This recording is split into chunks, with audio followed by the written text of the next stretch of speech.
Hi, everyone. On this episode of the Graveyard Shhift, the contents are extremely disturbing and graphic, so... If you have a weak stomach, this is probably an episode you're going to want to skip over. We're discussing some particularly gruesome and grisly crimes today. So, otherwise, welcome to the Graveyard Shhift.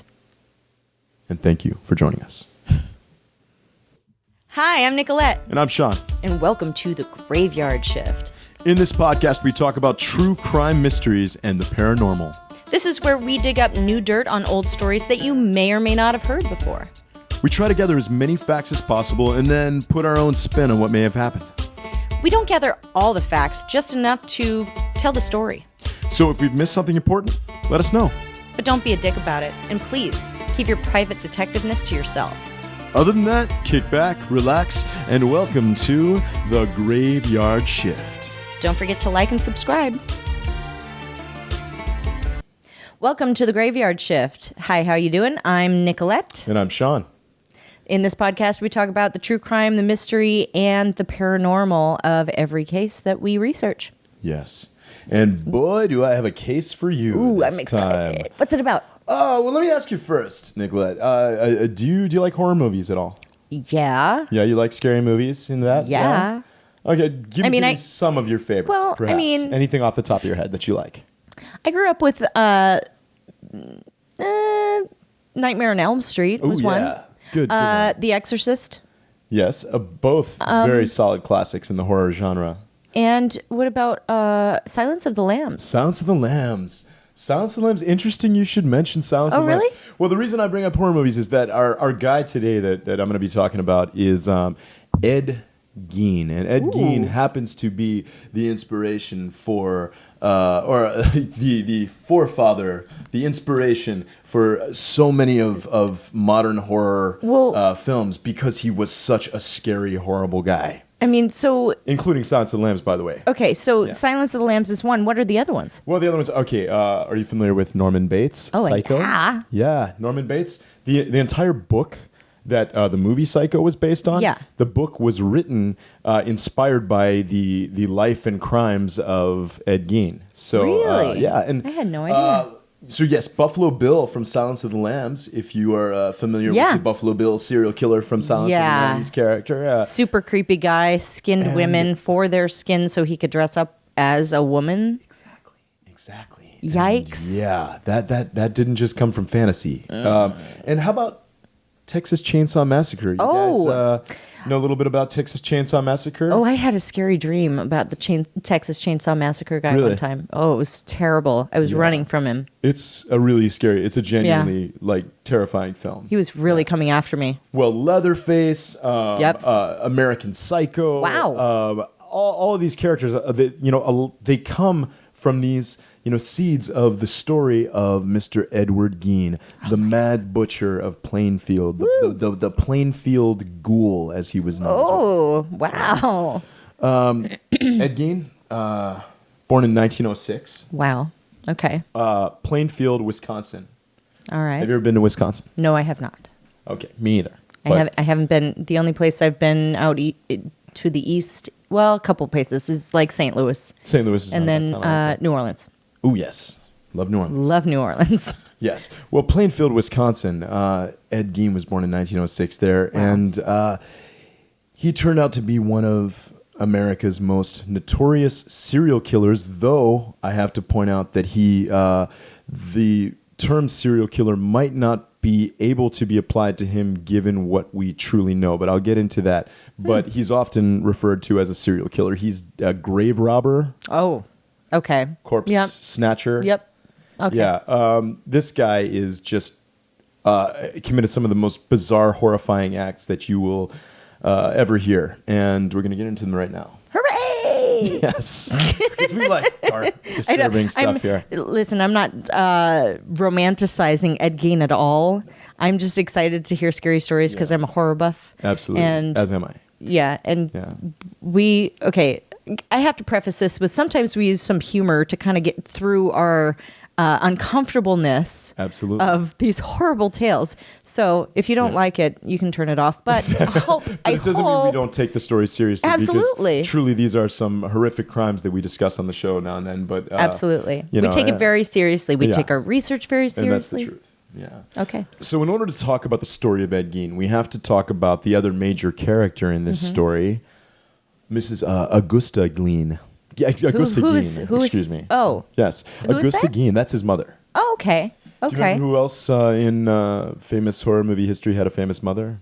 Norman Bates. Absolutely. There you go. This is and I think you'll recognize some of the elements of the story. But Augusta Gein was she was a very religious woman, a fervent Lutheran, and she was most have described her as like a religious fanatic who kept this stronghold over Ed and his older brother Henry.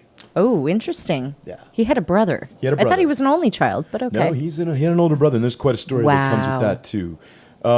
Now, Augusta was married to George Gein. George Gein was this alcoholic. And now, a lot of accounts describe him as a violent alcoholic. Of course.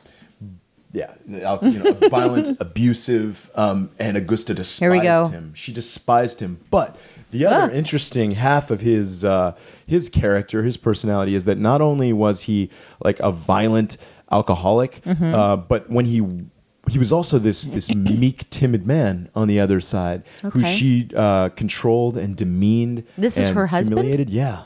And, wow. So when he wasn't having rages of alcoholism, and then he was pretty much this weak, meek guy who couldn't hold a job. Oh no! Yeah. Oh no! Yeah. So did he fail the family? He was kind of failing the family, but she took control of a lot of things. I mean, let me see. George had some different jobs. He was like an insurance salesman at one time. He was a carpenter, and then at one point. He managed to run a grocery store, but he didn't really run it because Augusta ran it. She was the stronger, more dominant personality. Yeah, of course she did. Yeah. All right. Running this little grocery store in Wisconsin. This is actually just outside of Plainfield. They did this for a few years, but they sold the business, and they used the money that they sold the business. They used it to buy this huge farm, 155 acres. Huh. Big farm. Okay. Move the whole family there. What did they have on this farm? Well, they had a lot of stuff on this farm. But what they didn't have people on this farm. This was, but what I mean by that is this farm was extremely isolated from the rest of the town, isolated from civilization, from society, and Augusta used that fact to keep her children isolated as well. Okay. Yeah, it's her religious fanaticism and the fact that she hated this man she was married to, who was this good for nothing alcoholic. Lovely. Yeah. She kind of took control of the parenting of her two children, Ed and Henry. Of course she did. Yeah, and she kind of kept them under her wing and. Constantly demeaning their father and constantly telling them that they needed to stay away from the rest of society. Exactly. Okay. And all right. So it sounds like she's extremely domineering and manipulative. Super domineering, super manipulative.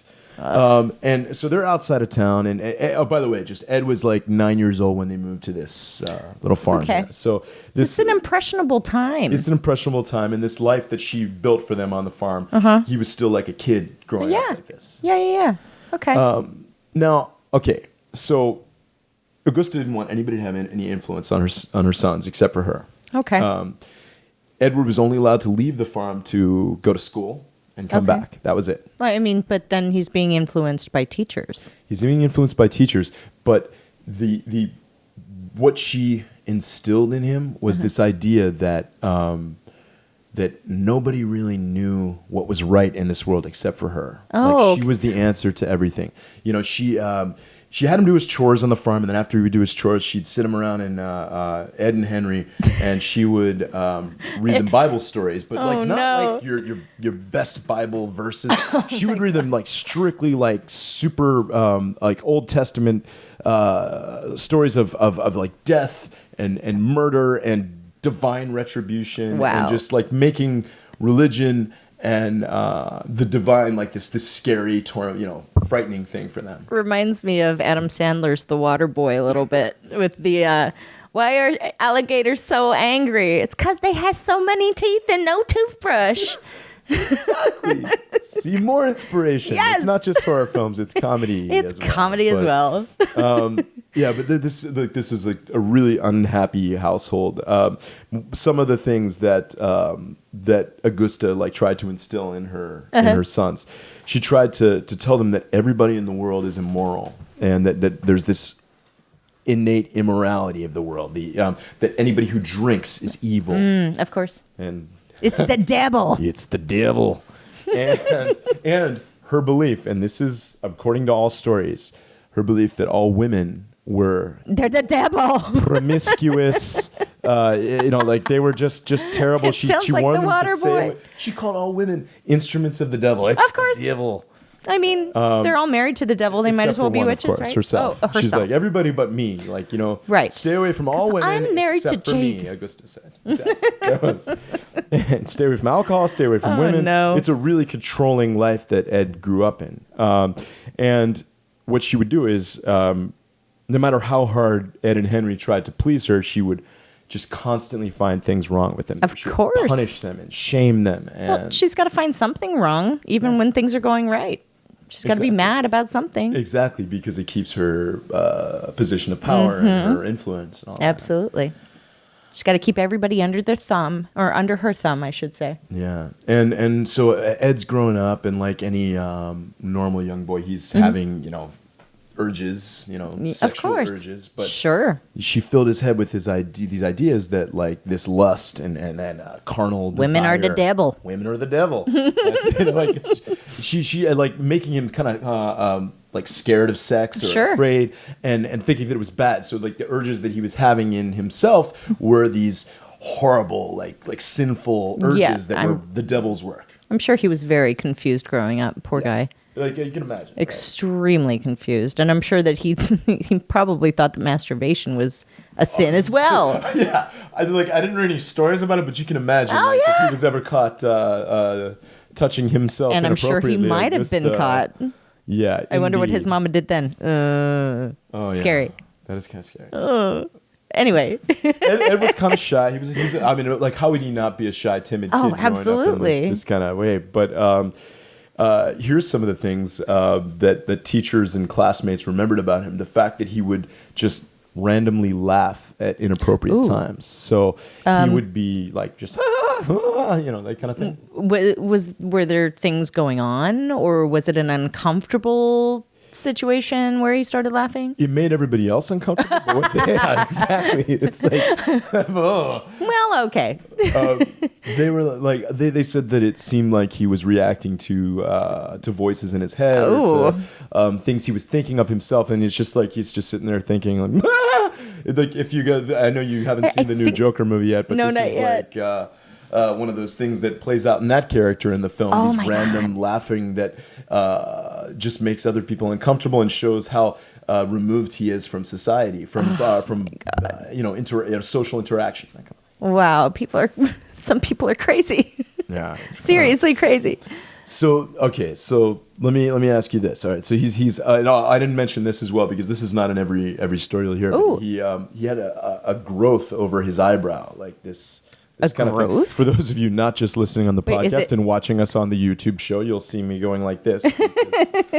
That is Bending his eyebrow his down. eyebrow right there. So he had like some kind of growth over his eyebrow. What do you know what kind of a growth that was? Was it like I- a mole? Was it like a It was skin tag? It was more significant than a mole because it was Actually making his yeah. eye squint? Like Oof. it made him look like a weird little kid, and then he's Like laughing. Quasimodo. Yeah, that's kind of exactly. Except So with how do maybe you think he the had a other hump, kids I don't- treated him in school? Well, But yeah, so he was bullied. He was bullied, terribly at school, and he was completely isolated from all people. He wasn't allowed to have friends. Wasn't allowed to have any kind of like social development. But he was a pretty good student. Not a dumb guy. Not a dumb all right. kid. So he's pretty intelligent then. Yeah, exactly. Smart. He Okay. was good at reading, and but just again, not allowed to leave the farm except to go to school. Wow. Well, I mean, if you got to get out, and might as well be at school. Exactly. But he never really did get out of the farm because Ed lived there through adulthood. And when he was still 34, he was still living with his parents there. And then 1940. Super Norman Bates style. Super Norman Bates style, right? I mean, I know it's not a hotel, but it's like, it's he this lived there isolated, for... Yeah. And his father dies 1940 when he's like 34. And but he's still living with his mother. And his brother at this point. Oh, okay. Yeah. So what does his father die of? His father died of it was a medical complication like heart disease kind of thing. It's like I know all about his mother's death and his death later on, which we'll get to. But, sure. But yeah, there were no nefarious circumstances whatsoever. It was really natural. okay. It was All natural causes. All right. Yeah. Now, so Ed, he obviously has grown up. He's isolated from the community, but he has to take some jobs to help support the family and everything. So he's working as a handyman sometimes, and he works sometimes as a babysitter. Wait, what? Yeah, a babysitter. Who did he babysit? Yeah, he babysat kids around the community. And the parents were okay with this, obviously. With this strange, reclusive man who's from this family that stays away from the rest of the town. That is so weird. And later on, when he was babysitting kids had some very interesting stories of things that they found at his house. I bet they did. To be honest with you, I don't think that I would feel comfortable with some man in my community babysitting my daughter. Yeah, just or even a son if I had a son. I don't have a son. But are you from a small town? No, I'm from Burbank. Yeah, it's big enough. I'm from DC, so like I'm not from a small town where somebody would just like my mom would just pass me off to the local guy who lives on the farm. But still, it seems But I mean, I understand there are differences in the way things work. I mean, it's the time. Whatever. Yeah. There were a lot less teenage girls needing jobs at that time, I guess. I don't know. So Ed's brother Henry. Here's the story. Oh yeah. One day, Ed and Henry are out on the farm, and they're burning marsh.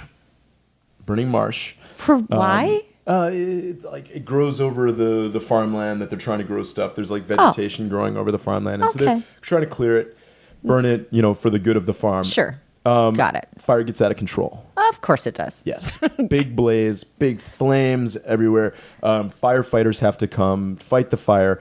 During this whole mess, Henry and Ed get separated. They get supposedly separated, and Henry goes missing, according to Ed. Now, okay. Yeah, it might be going where you think it's going, but there's no proof of it. There's a lot of speculation involved in this story, but Henry's body is later discovered dead. Where? After this whole situation. But here's the thing, like everybody's like, oh well, there was this big fire. Henry died, helping to fight the fire. Okay. But he didn't die from fire. No, of course he didn't. He was obviously... Was his body in the fire? No, that's no burns in his body. No burns, okay. They believed that he had died from asphyxiation, but that was... Interesting. Again, it was not clear. He clearly had not been burned up by the fire. His body was, intact, dead there. Okay, so where was his body found? His body was found, in the regions just outside of the farmland, but not far from where the fire was. But completely alone. He was face down, body. They thought originally maybe he had heart failure, and then the coroner eventually said, okay, it must have been asphyxiation because of the fire, because of the smoke around. Did they find proof of that though? No proof, but what they did find were severe bruises on his head. Major bruises the head on trauma his head. comes back into trauma. That was putting the pieces together. But no, there were bruises all over his head. But they just ignored it. Like the coroner at the time, the police investigators, they ignored the bruises. But now, back then in the town, there were some that maybe thought that Ed had something to do with the death of Henry, and certainly now a lot of amateur sleuths that now know about everything else that Ed did. They think that he may have had something to do with his brother's death. The smart people have put those pieces together. Exactly. Other ones kind of dismiss the fact that he was around during the time that Henry died. So, interesting. So, but regardless of however Henry's death happened, now Ed Gein had his mother all to himself. Oh, Norman Bates. Yep. So now you have this. Sorry, okay, so you got this aging, puritanical mother, and this like reclusive, socially awkward son who's not allowed to interact with anybody except for her. I just viscerally recoiled. For those of you that are just listening to us and not watching us on Check us out on the YouTube, you YouTube show. have to watch the show. Plug the YouTube show. My shoulders just went up into my ears from this visceral reaction. Yep. And now It's so horrifying. it is. It's horrifying. But Okay. now you have a man like in his mid-30s, and a man in his mid-30s, he's a virgin at this time by all accounts because he's never had any relationship with women, and every time he's had any kind of like carnal desires or anything, his mother has shamed him, punished him, and said, "No, you stop. Women are bad. Women are the devil." And so he's got all these fears and anxieties and all of this like devotion to his mother. And so it's keeping him here in this like little enclosed environment that they live in. Wow.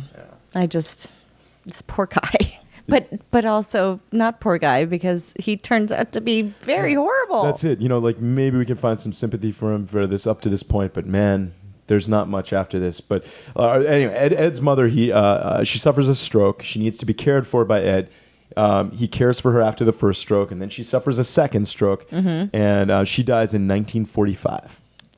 Okay. So did she die of the stroke? She died of the stroke. She Oh, died of wow. medical complications. There's no suspicion that Ed had anything to do with her death. And in fact, he was completely... He loved her so loved her much. so much. It was, Ed, like, Ed was so just destroyed by her I'm death. sure he was super devoted to his mama. Yep. And like this was pretty much everybody in the town described this as Ed having been like left alone in the world because his mother was like his only friend. Well, was he one of the ones that pretended that his mom was still alive?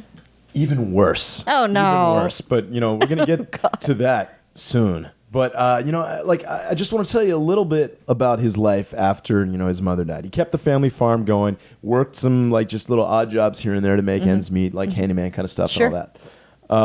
Well, somebody's got to make money. He's the only one left. Exactly. Somebody's got to keep up this 155-acre farm. But here's what happened to the house, and this is like I want to paint this picture for you. All of the rooms that were like his mother's places that she hung out the most. He boarded them all up. Like this is the upstairs, like her bedroom, the downstairs parlor that she was always in, the living room that she spent time in. Okay, so now it's like a time capsule. He's just like kept them exactly the way they were, and he boarded everything up. Exactly. That's like exactly the a good metaphor there, like a time capsule. So he kept these things completely pristine, untouched, clean, all of it, well taken care of. The rest of the house, garbage. Of course. Garbage everywhere. Of course. Trash. Well, he's a bachelor. What do you expect? No woman to, keep up the tidying of the room. These rooms were just like filled with furniture stacked on top of furniture and household objects that he just picked up and collected dust, trash, dirt. I'm sure people that left their furniture on the side of the road like you see nowadays. Yeah, he just picked it up and put it. He was like, it's like a hoarder. Like, oh my God. I didn't see this word used to describe him, but I did see pictures of the house, and it's like a hoarder's house. It's like a hoarder's house. Okay. Well, best way to describe Ed Gein. And Ed developed like this interest in anatomy, and so he started reading all books about anatomy. There's nothing wrong with developing, learning, and educating yourself through books. Nothing wrong with that, unless you have nefarious reasons for it. Exactly, and because his education didn't stop at these books on anatomy, but he read all these pulp magazines about Nazis and South Sea headhunters and shipwrecks and shrunken heads. What? And at this point, he's still occasionally babysitting kids. Oh no! Two of the kids later reported that they saw things that Ed told them were shrunken heads from the South Seas in his house. We later learned what they actually were. What and are I'll be getting they? into that after the break when we talk more about the crimes and the trial of Ed that comes into play. But I think I want to take this moment to take a little break, and we'll be right back. on the Graveyard Shift. Let's take a breath. Thank you for tuning into the Graveyard Shift. We'll be taking a short break, so get off the treadmill, park your car, or just grab a cup of coffee during this brief intermission. You can visit us at thegraveyardshhift.com. With 2 H's. Also, you can view our videos on YouTube. Don't forget to like and subscribe. And email us at thegraveyardshhift@gmail.com. Also with 2 H's. And now, back to our program. Welcome back to the Graveyard Shift. We were learning about Ed Gein and his creepy history. And now we're breaking into the trial. Yeah, well, we're gonna get into some of the things that happened, some of the crimes, and then the like we were talking about. Ed Gein was living his so his mother's died. He's living alone. And so he was a hoarder. His quality of life is very strange at this point. He's studying anatomy. Sure. He's collecting magazines. He's got a big interest in corpses and shrunken heads and things like this. Did the article you read mention what these magazines were that he was reading? They're the pulp magazines. This is we're talking about the 50s here, and if you're is it detective type? Yeah, stuff? Detective type stuff, and also Robinson Crusoe type stories of the sea, the isle. But not classic novels, but really. Pulp magazines filled with really a lot of violence, a lot of titillation kind of thing, and some bizarre stories. Now around this time, and this gets interesting. Around this time that Ed is living this life, this kind of bizarre reclusive life, a lot of people in Plainfield, Wisconsin, start to go missing. Yeah, numerous people just. Is it men and women, or is it just it's men, mostly just women? Oh, mostly women, but there are a couple of men as well that are any that children go missing. Yep, children as well, no. 15-year-old, 13. Yeah. Oh no. We have a number of citizens that just go vanishing. And one of these, by the way, was Mary Hogan. Okay. Who is she? All right, Mary Hogan. She was owned this tavern, the Pine Grove Tavern. Okay. And Mary Hogan was one of the only people that Ed did interact with, because Ed, the only kind of outing that he would ever get is to sometimes go to this tavern, the Pine Grove Tavern. Sure. And no, I don't. This is one thing I have no explanation for. If he suddenly decided he liked to drink now that his mother was dead, not sure. Have no recorded history to answer that. I would think that she would have instilled in him that drinking was of the devil. Yeah, exactly. And taverns would be bad, right? Right, you would think so. It's a very sinful thing. You're putting poison in your body. But he regularly visited this place, and so he knew Mary Hogan. She was one of the people that went missing in 1954. She disappeared. Well, okay. Yeah. And then we get to the morning of November 16th, 1957. Okay. Plainfield hardware store owner Bernice Warden disappeared. Hardware store owner. Hardware store. Okay. The local town hardware store. This was the hardware store in the town. She disappeared. Now, she was there that morning. Okay. Her hardware store was supposed to be closed for the entire day, but witnesses reported seeing the hardware truck leaving the back of the building around 9:30 a.m. Now, Bernice had a son. Oh, interesting. Her son was a deputy sheriff. Wow. Okay. Frank Warden. He came into the store about 5 p.m. He was just kind of checking on things at the store, and he saw that the store's cash register was open. There were blood stains on the floor that led to the back door. Was there cash missing from the register? There was no cash missing from the register. The register was left open, in blood, and it looked like just something bad had happened there.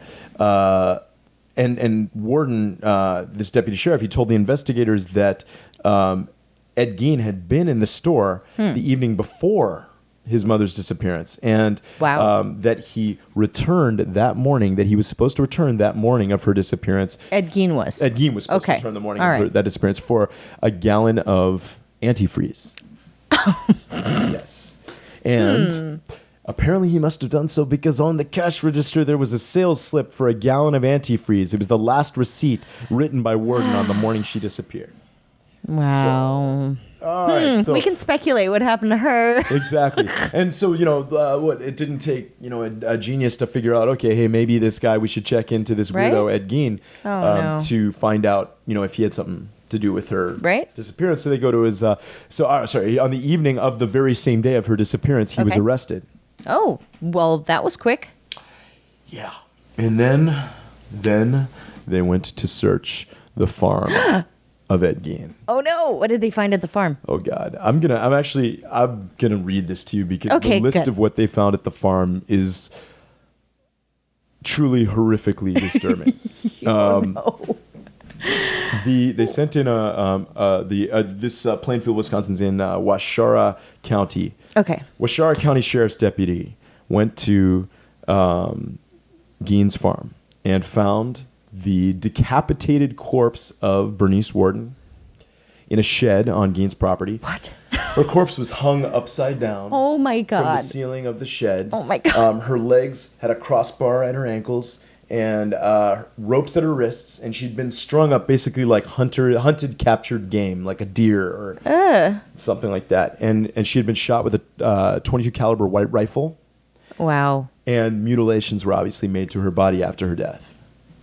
Did you state what kind of mutilations happened? Like her flesh was opened, her head was off, everything. And there's more too. There's more because they found all kinds of stuff at his house. Here's some of the things that they found at Ed Gein's house on the farm. Whole human bones. Oh my God. And fragments. A wastebasket made of human skin. What? Oh my God. Human skin was covering several of the chair seats. The chair seats, like he didn't want to reupholster, he just laid skin on them. What? Was this comfortable? Apparently so. Skulls on his bedpost. Whoa. Okay. Female skulls were all around the house, some with the top sawn off. Wow. Bowls to eat out of made from human skulls. I don't imagine they would hold much, but okay. Right, yeah, that's also a good point. What the Not an hell? effective bowl. No.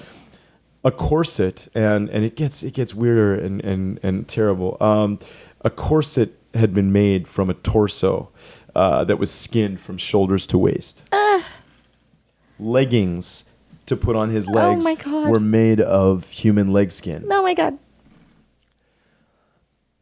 All right, some of the other things that they found: masks made from the skin of female heads. Ah. Yeah.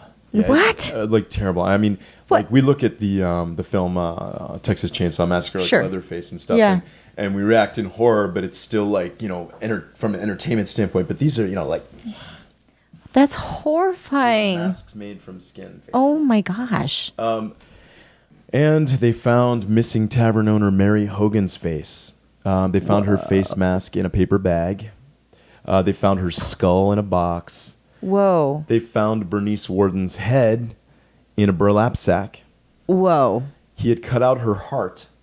Okay. And he put it in like a plastic bag. And then it was set in front of his stove. Ooh. What was it doing there? Well, it apparently he liked to eat some of the remains of people. Oh God. He liked to do this. There's definitely some Oh, my cannibalism God. that goes on with this story. He definitely liked to eat, and there's a lot of speculation that he liked to engage in necrophilia with the remains. That's horrible. Sex with the corpses. Now, there's a denial from him about this, which we can discuss. I'm sure because But, yeah. going along with his mother's religion of Lutheranism, it sounds like if people knew what he was doing, he would be seen as this humongous sinner, and he would go to hell for sure, especially with necrophilia. What? Yeah. Oh my God. But so they found 9 vulvas. Oh. 9 vulvas in a shoebox. Oh, no. They found a young girl's dress and the vulvas of 2 females judged to have been about 15 years old. Now, Oh I my do have to God. apologize for the gruesome nature that this whole story is taking. And, Yeah, this is for listeners of our podcast and viewers very of our YouTube show, triggering, guys. it's- Sorry. There's a lot of... there was a belt made from female human nipples. Oh my You know, God. I want to give you the details so that you can understand the horrific nature of everything. I mean, this Why? Yeah, it's terrible. Just they found noses that had been chopped off, lips that had been chopped off, a lampshade made from the skin of a human face. Right. Did he did something with the lips, didn't he? I think he cut off the lips and then he made the lips like into a drawstring on a window shade. What the fuck? Turned the lips onto like a thing to, Oh my God. This man is sick and twisted. Completely. And he found fingernails. They found fingernails. What did he do with those? Female fingers. And that I don't have any clue what he did with them other than collected the fingernails of the bodies. It's serious hoarder style. Just don't get rid of anything. Yeah. And what are they going to do with all this stuff? They took photos of everything so they could have records of it, and then they just burned all of these artifacts. They figured we have all these parts of the bodies and things that he's made out of the human skin and remains, and they burned it all. So do we know how many victims he had? Well, there's how many he admitted to killing. He admitted to killing only Bernice Worden and Mary Hogan. How can that be? There's so many pieces of women. I know. And the thing is that he admitted to killing those two, but he also admitting to grave robbery from, and he said that most of the other stuff came from corpses that he had dug up from the local cemetery. Whoa. Now, what we have come to believe since then is that the number of his victims was far, far greater than just the two women that he admitted killing, Bernice Worden and Mary Hogan. Right. But were, like, did you get any names of missing people? I did. I'll get into that in just a moment. I just want to cover just a little bit about this confession. But I do, again, as I said, I apologize for the graphic nature of this. We discuss a lot of things here on this show that we try to make our way through in the best manner, which sometimes we use humor to get through some dark things sometimes. But this is particularly graphic and disturbing. I know. I mean, we have to cope somehow. Yeah, and I apologize to you and to thank you. I appreciate that, and I'm very sorry to our listeners that have to hear these triggering events. Yeah, but it is one of the most significant stories in American crime history. Absolutely. I mean, it's so unimaginable that all this evil could be placed in one person when his character is just spread out amongst so many horror movies and so many characters in that genre. Texas Chainsaw Massacre, Buffalo Bill in Silence of the Lambs, Norman Bates, and so on and so on. That's incredible. I can't imagine so much evil in one person. I know. It's chilling. It is chilling. Yeah. All right. So Guy did confess to police about the Bernice Ward and Mary Hogan. He said that he had killed them both. He told police that between 1947 and 1952, that he made around 40 visits to 3 different local cemeteries. Okay. And he took exhumed bodies. He took pieces of them. He said that he was sometimes in a trance-like state when he did this. That he sometimes would be about to do it, and he would come out of the trance, and then he would just be like, "Oh, I'm going to leave the grave alone, leave the body alone." Now, this is the confession he gave to police. There's no evidence to support that particular aspect, but the bodies that he did say that he dug up, they later checked the graves and checked the coffins and found that he had been telling the truth about the bodies he had dug up and taken things from. Okay. They were mostly middle-aged women who had recently died and recently been buried, and he said that they resembled his mother. Oh God. They resembled his mother. Of course they did. Yeah. He would come like the graves. He would come like right after the funeral was over and the graves were still fresh, and he would dig them out at that point. After, it kind of sounds like an Oedipus complex. It does. There's definitely elements of that in this. It's so freaky. Yeah. Because his only love for a woman was for his mother. Of course. Gross. Now he began to create a woman's suit, which is why he was, digging up. I mean, why is because he was a disturbed individual, but his rationale is he wanted to create a skin of a woman's suit of women's skin. Didn't he want to be a woman? That's it. What he wanted to be was his mother. Oh yeah. He would crawl into the skin of his mother. He wanted to know. He said he was also curious what it was like to have breasts and a vagina, and that he dreamed of being a woman. He was fascinated with women because of the power and the hold that they have over men.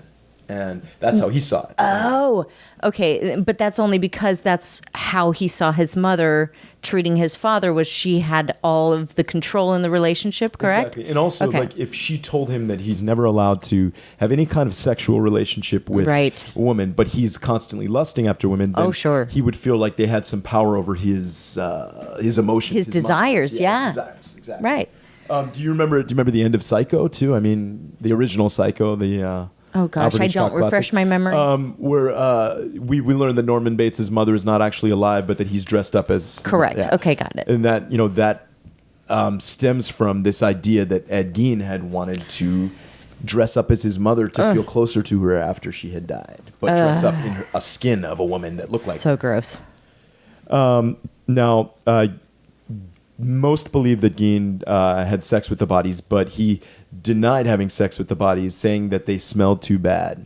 Of course they did. They're decomposing bodies. Yeah, exactly. And he's just disgusting for wanting to have sex with them. Explanation is like, I would have had sex with them, except that... Gross. Yeah, it's pretty bad. Now, okay, so he admitted to, obviously, Bernice Worden, and he admitted to the shooting death of Mary Hogan, the tavern owner. Okay. That she had been missing since 1954. Her head was found in his house, and he denied the memory, though, of the details of her death. He said that he killed her, but that he was in a daze or trance. He said that he would go into these, dazes or trances. Okay. So he had a blackout mode, being sober, I'm sure. Right, exactly. At least that's his claim about the specifics of these crimes. Now, heavy stuff, guys. It really is, and here's the thing too. He showed no signs of remorse, no signs of emotions during many hours of interrogation. This man was not sympathetic to his victims. He showed no guilt for having done this. When he talked about the murders and about his grave robbing and all of this, he just spoke very matter-of-factly, sometimes even cheerfully, if that's not disturbing enough. Oh, thank God. That's... he has no remorse, it sounds like. No remorse. He just... Yeah, he enjoyed everything he did, it sounds like. Yeah, a complete sociopath. I think that's God. The proper definition of... So you were asking about other unsolved Wisconsin missing people cases. Yes, right? missing people. Mm-hmm. The 1953 disappearance of 15-year-old Evelyn Hartley. 15, okay. It's a disappearance that happened around the time her body wasn't discovered, but they believe that she was the missing. Proximity and the missing. Okay. He's also, there was the 1947 disappearance of an 8-year-old girl, Georgia Weckler. Oh no. And he was believed to. Most people nowadays, like the amateur sleuths of today, believe that he was responsible for those. And even police back then, I should also state that police believed that he was responsible for these missing people, but they couldn't prove any of it. And there were a whole string. The Plainfield Police Department had this huge backlog of missing people, of unsolved murders. That's horrifying. That the authorities, they wanted to pin these crimes on Gein. Right. But they had enough evidence. They didn't have enough evidence, and they wanted him to admit it, but he didn't seem to want to admit it. Either he didn't remember it, or maybe he really hadn't done it, but they believed that he did. He didn't want to give them the pleasure of aiding their work, maybe. Of course. Yeah. Now, the confession. He confessed to those two crimes. He actually confessed? He did confess to Mary and to Bernice. Oh, okay. Those two. But nothing else, Nothing I guess. else. Oh, wow. Other than the grave robbing. Oh. Washara County Sheriff Art Schley, reportedly was so disgusted and infuriated by everything that he had seen and heard from Ed Gein that he started banging his head and face into a brick wall. Right. And just smashing him. And as a result, his initial confession was ruled inadmissible. Okay. And then Art Schley, the sheriff, he died of heart failure at age 43 in 1968, right before Gein's trial. Oh, wow. Now, a lot of people said, now this is just speculation and the things people say, but they said that Art Schley was so horrified by everything that he had seen and heard in the I can imagine investigation that, and the questioning of Ed Gein, that he was just traumatized by the horror, and that he also was afraid to testify in court because he had beaten Gein up in the questioning, and so he didn't want to have to stand up and say, yes, I assaulted this man. Yep, I can imagine that. Yeah, and so he died of heart failure. One of his friends said, I quote, "He was a victim of Ed Gein as surely as if he had butchered him." That was Art Schley. Trial was, it happened, pretty, what would you suspect, given what you know of Ed Gein's, his manner, what they found at his house, his how long the trial deliberated? Is that what you're saying? What the defense would be, basically. Oh, the defense. He didn't do it. Yeah, well, I mean, they can't claim that, even though because because they found the head in his house. 2 murders. But the dude, he's pretty mentally imbalanced. I mean, he's crazy. Absolutely. He's and that was what they dealt with. Are they claiming insanity? Yes. That's what I'm getting at. On November 21st, 1957, Gein was arraigned on 1 count of first-degree murder in Washara County Court. He pleaded not guilty by reason of insanity. Of course they did. He was diagnosed with schizophrenia, found mentally incompetent, and thus unfit for trial. Okay. So he was sent to the Central State Hospital for the Criminally Insane. I bet he was. And this was a serious mental hospital, maximum security in Wisconsin, nearby Waupun, Wisconsin. And in 1968, doctors determined that Gein was mentally able to confer with counsel and participate in his defense. This is 1968. Wow. And so that trial began on, exactly. That's been a little while. He was in the Central State for a while before. 68. Trial began on November 7th, 1968. Lasted 1 week. Wow. Yeah.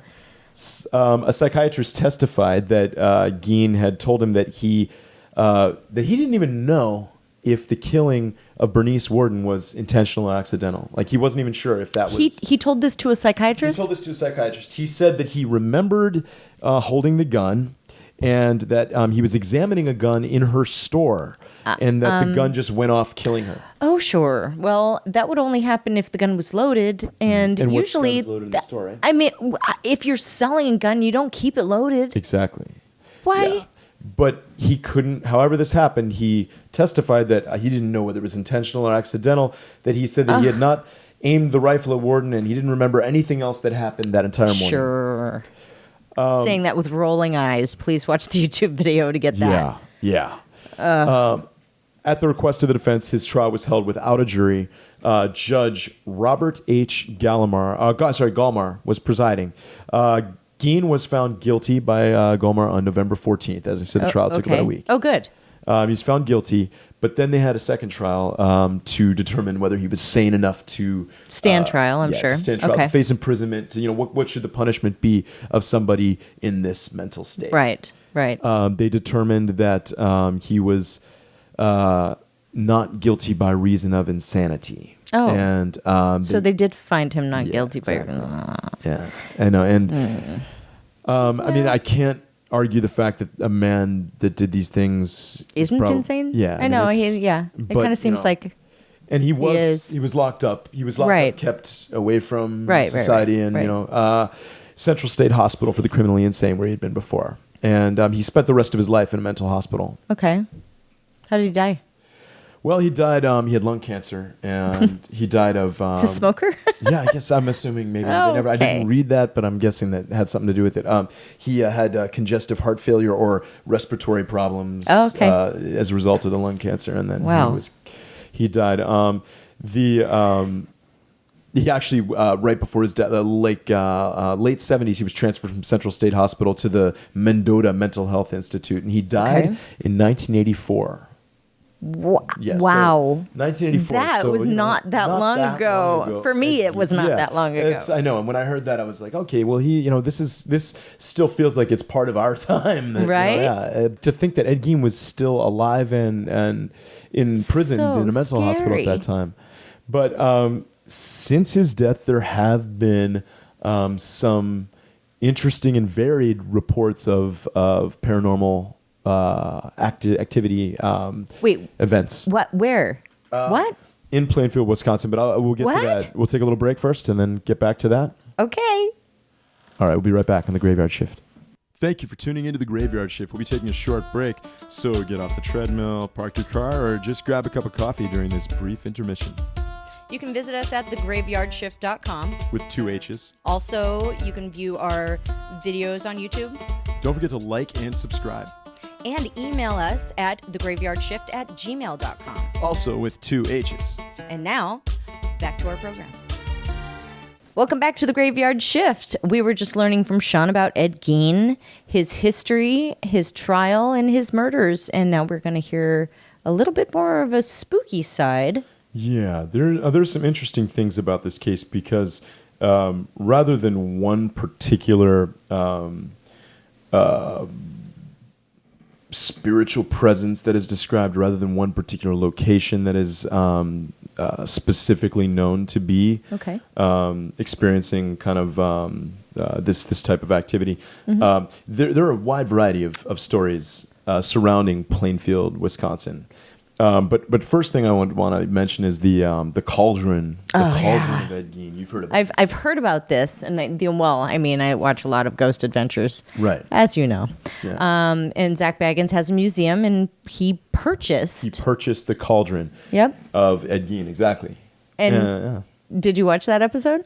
You know what? I watched the portion where he was talking about Okay. it. But it's like I read what I was looking at. Moreover, was the testimony of Dan McIntyre. Right.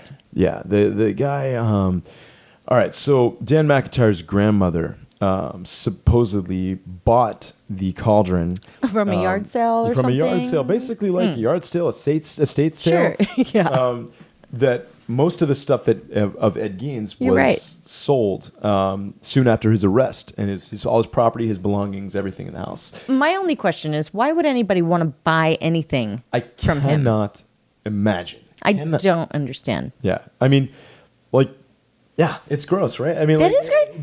because it's not just like buying. We might buy something that was interesting and like like something that we read Is useful, Yeah, or exactly. Yeah, or even if we went to like a haunted location, like we're planning to do on upcoming episodes, like you'll see us on location. Yeah. We might purchase something there, but this is a particularly grisly crime, and to purchase something owned by this type of guy. With all that energy being poured into this thing, I would not. I would not buy that.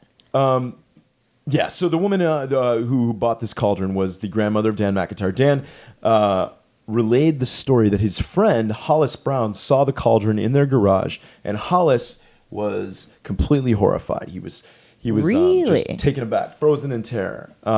He knew whose cauldron this was? He was a neighbor of Ed Gein's. That's interesting. Ooh. Hollis was a neighbor of Ed Gein's. And Well, that's weird because Gein lived on a farm. I know. He lived on a farm, 155-acre farm, and he didn't really hang out with his neighbors. But Hollis says that How close was his neighbor?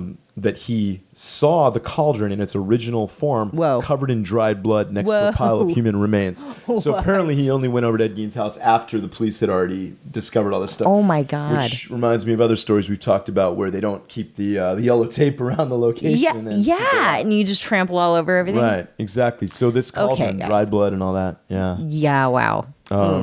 that he and that they believed that the cauldron had been used to cook some of the remains that he had tried to eat, which That's so we just discussed gross. the cannibalism aspects of the story, the necrophilia, all of this. Like That is so gross. It is. So McIntyre said that he believed that the cauldron had this dark energy that may have been inactive, dormant while it was like sitting with its cover on in his garage, and that nothing was really going on. But then he decided, I'm going to auction this thing off. And when he brought it out, took the lid off, he's moving it around, he felt like something had been reawakened. Well, that's weird. He experienced illness himself, a mysterious illness that he could not explain. That it was described as a mysterious illness. Did they clean the cauldron before they sold it? I'm just wondering. That's the thing. Do you want to buy a cauldron with dried blood? Yeah, I don't. Nope. He experienced disruption of nearby electronics, which is a frequent thing that we find in these circumstances. Disruption of nearby electronics and other just general phenomena when the cauldron was mentioned, even. Oh, interesting. Not just around it, but when it was just discussed or mentioned, that it brought this energy and weird things happening. And in the presence of the cauldron, okay, we've talked about like the heavy feeling of Yep. It feels like you're being pushed down. Yeah. And that's something apparently being around this cauldron. You get dizziness, anxiety, this weight, negative feeling. And Dan McIntyre wrote, and I'll read this off. I'm not so sure that displaying an item that represents such evil is a good idea. What evil will it inspire? I wonder if I should have kept it and planted flowers in it only to be forgotten in time. Then there would be one less item in this world to remind us of the evil that lurks on the flip side of mankind's good. Okay, I got a chill when you were talking about planting flowers in the cauldron because I can't imagine anything growing in something that was used to cook people. Yeah. That's horrifying. Yeah, it's pretty very, very disturbing. And as you mentioned, the Ghost Adventures episode, Zach Baggins bought the cauldron and in the auction, and it's in his museum in Vegas. Yes. Have you been to the museum? Or? I have not yet, and I am excited because I would love to go. I really want to go. If I ever go to Vegas again, which is not for me a place that I frequent, I'm more interested in going to like Virginia City or Reno or Carson City, Dayton for motorcycle rally. That's what I do. That's what I do. Good time. But Vegas, not so much. I don't gamble, so I don't go to Vegas. Yeah. But yeah, if I ever do go, for sure, it's going to be to that museum. Yeah, you bet. I will as well. Now, many say that Plainfield, Wisconsin itself is haunted with the ghosts of Ed Gein's victims. Whoa. Okay. Like the whole town. Seriously? Several points in the town. There are particularly 3 points. Okay. Tell us about them. The cemetery, one of the cemeteries where he exhumed the bodies. Sure. His farm, his home, his house, and the hardware store where Bernice Worden was I can imagine that. Yeah. Now, Ed Gein himself was buried at Plainfield Cemetery. And really? Yes, he was. Oh my God! Even after all this, well, he's buried right in the town. No wonder why it's haunted. Yeah, right. He's not at rest either. He's not at rest either. There are a lot of people involved with this whole story that would be just tormented spirits, tormented, and have stuff that's left undone. Yeah, exactly. Of course. People have described walking through the Plainfield Cemetery at night that they've heard cries of women, just cries of women, and they have attributed to cries of the women who were his victims. Well, okay, obviously. And people within the town have been said to experience different levels of paranormal activity to this day. Here are some just things that they've had, faucets turn on and off. Okay. Shadowy figures, apparitions. I can imagine that. And just general unsettling, disturbing presences that have been... Feel like you're being watched kind of things. Yeah. The True Value hardware store where Bernice Worden was murdered is said to be haunted as well. Her apparition has been seen by many who have visited the store. Wow. It's not one of these places that's widely known as a place to visit on a haunted tour, but there are many people who have checked this place out, and they've even done EVP recordings. And... those recorded, I listened to some of those, and they've captured a voice they believe to be Bernice Worden's. Wow. She said the name Bernice through that. Wow. Okay. And I guess for those first-time listeners, you want to tell them what EVP is, It's an electronic voice phenomenon. Yeah. Is what it is. Usually they use a little voice recorder that can pick up sounds that can't be heard by the human ear, or sometimes even can be heard by the human ear, but might not be picked up by other recording devices.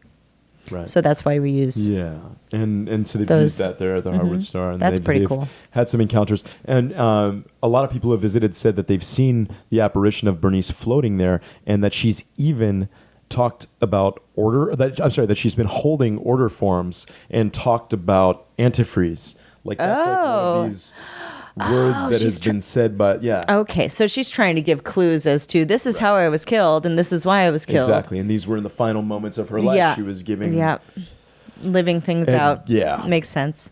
Now, Ed's property was it was supposed to be auctioned away on March 30th, 1957, but the house burned down on March 27th. Wow. Local authorities did, and so when we were talking about one of the 3 locations that have been most said to have these presences, it's the actual house, it's the land where it was. It's Of course farm. it is. It's the farm. I mean, because you go kind of all over a property. You don't just stay within the house. Exactly. Okay. And local authorities, they did little to investigate the cause of the fire, and the property lot is vacant to this day. The farmland where Ed was living said to be haunted by spirits, his ghost, perhaps others that have been others of his victims have been reported to be seen. Sure. One of the things that have been it's been consistently described, blue lights. Blue lights. Oh, and like flashing orbs and orbs. things. Okay. Orbs are some people call them ghost farts. Other people call them other people call them light anomalies, which they think that spirits are manifesting or trying to manifest, and that's what produces is an orb. Right. So this land of Ed Gein, many believe that it is haunted by Ed, keeping the souls of his victims with him, which is a scary thought. The house is gone. The house is gone from the fire. Yep. And it's nothing but land. But this place where all of this happened, it holds stained this. with It's all that stained with this just horrible violence and horrible crimes and disturbed, bodies and murdered women, and it's a very, very dark tale. Maybe the darkest that we've featured yet on this show. So far. Yeah, so far. There will be more yet to come, more. and I'm sure there will be more traumatizing stories. Yeah, and so Plainfield, Wisconsin, one of the sites of some of the nastiest, or some of the nastiest crimes to be committed in American history, and now the site of what many believe is spiritual energy or apparitions, paranormal activity that still exists today. See, that's pretty incredible. That's really incredible. Thank you for telling us the story of Ed Gein and his paranormal droppings. I'm going to call them that. Yes. For lack of a better term. Right? Yeah. And thank you all for joining us. I'm Sean. Thank you. I'm Nicolette. And thanks for visiting with us on the Graveyard Shift. I'm a little traumatized, guys. Yeah, it's tough to know what to say after an hour such a spent talking horrible about this. tale. But check out our YouTube show and like, subscribe. Yeah. The Graveyard Shift, 2 H's. And rate us and review us on Apple Podcasts and wherever you catch your podcasts. Visit us on the Graveyard Shift on Instagram. If you have any scary stories that you would like to share with us, write to us at thegraveyardshift at gmail.com. That's with 2 H's. Yes. And we will see you next time for another interesting and dark tale. Possibly traumatizing story. Indeed. Until then, we'll see you in the graveyard.